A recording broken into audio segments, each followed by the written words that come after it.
can we go ahead and start with your thoughts on the game, and then we'll go into questions. Sure, yeah. First of all, South Sudan was amazing. Royale and his staff did a great job preparing their team for this game. I did not do a great job preparing our team. I think we did not focus enough on what they're capable of, and that's on me. And that I think that really allowed South Sudan to gain confidence early. And once we turned it up in the second half, they had already knocked down a bunch of threes, and they were feeling really good about themselves.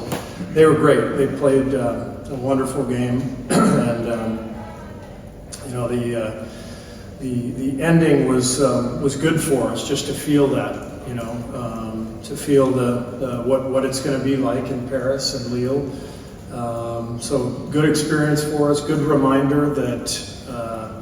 When we play against teams, it's the biggest game of their lives, and we have to expect everyone to play like that. And so it's on me and on our staff to have our guys more prepared next game. Go here. Yeah.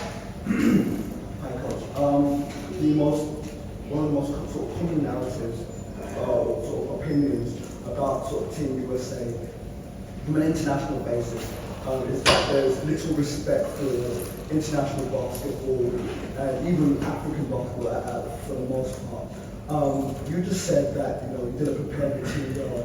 Question A, is that because there was some sort of little respect, or there was just a lack of knowledge? And two, and B, what have you learned from South Sudan and African basketball as a whole from this game? Yeah, I think there is a tendency at times to let down. I think the fact that we played well against Serbia the other night, this was kind of a natural letdown game that you fear. I think because it was a friendly, I think we let our guard down as a team, as a staff, for sure. But what we've learned with USA Basketball is that the gap has closed. Nigeria beat us in a friendly in 21 in Las Vegas. So this is, it's not a shock to see a team, from South Sudan play really well and knock down threes. The game has gotten better across the globe. But we still feel like we always control the outcome with our performance. And as good as every other team is now, we still feel like it's up to us to determine the outcome based on our defense and our effort. And I thought that waned tonight for the whole first half. And once we picked it up in the second half, it was a game already, and that's why we were in the fight that we were. The lineup that you used to close, you went back with the hockey sub, and then I think you turned to LeBron and one other starter. I can't remember who it was. If this were a game that counted, would you have gone with the same substitution pattern that late? And how did you kind of land on the guys that you used? I think every game is going to be different. These teams are so different.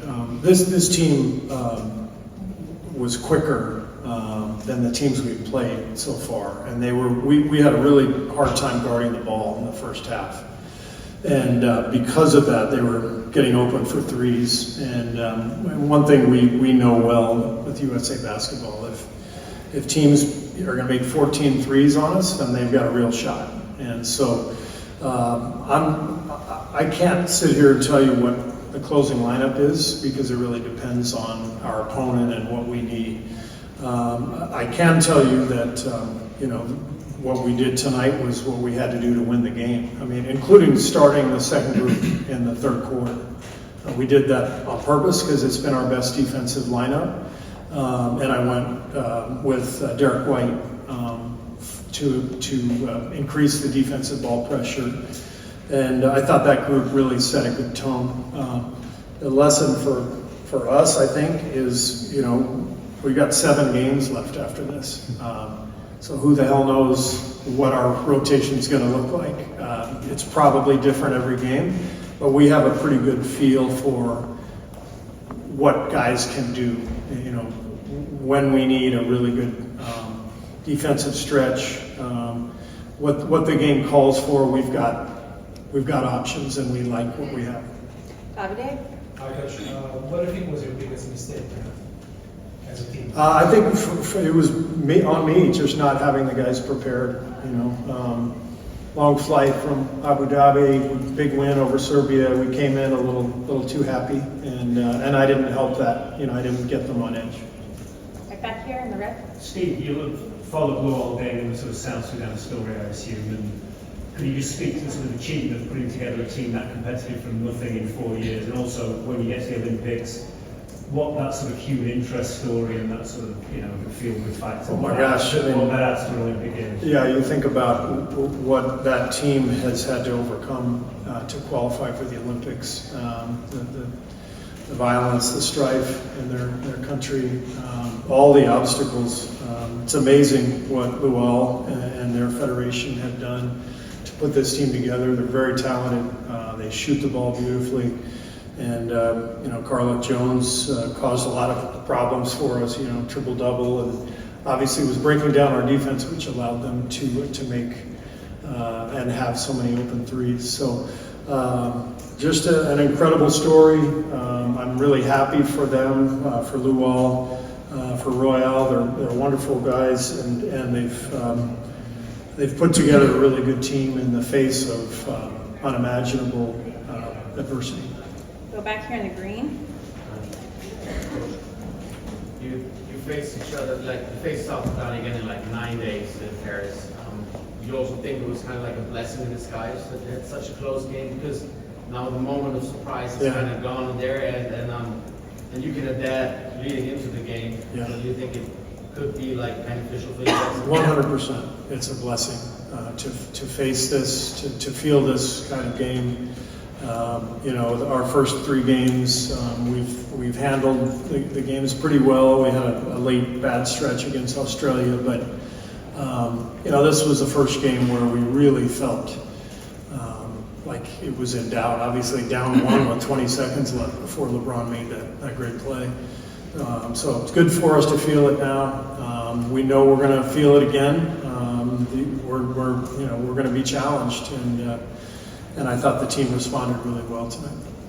Brian, and then we'll probably be done. Sorry, did you specifically drop that play for LeBron with 20 seconds left? Was that the number one option? Well, we wanted to get him the ball, and then we had some options out of it, we put our shooters in with Steph and Book and Ant, and then AD on the floor as well for setting a screen. But it had a few options, but that's the idea, is to get LeBron downhill, especially down 1. He's so powerful, and he made a great play. And then here, and then we'll have to wrap it. Sorry if I didn't get to you. What did you see from him specifically in that third quarter and late to be able to finish the way he did? LeBron. He's just got such an incredible competitive spirit and confidence, in the clutch. And I think the whole team was embarrassed at halftime to be totally outplayed and down 14. And then, I don't think he was real thrilled about me, not starting him third quarter. But I thought that next group that we put out there really did a good job defensively. And I looked down a couple times, and I could see LeBron chomping at the bit to be out on the floor.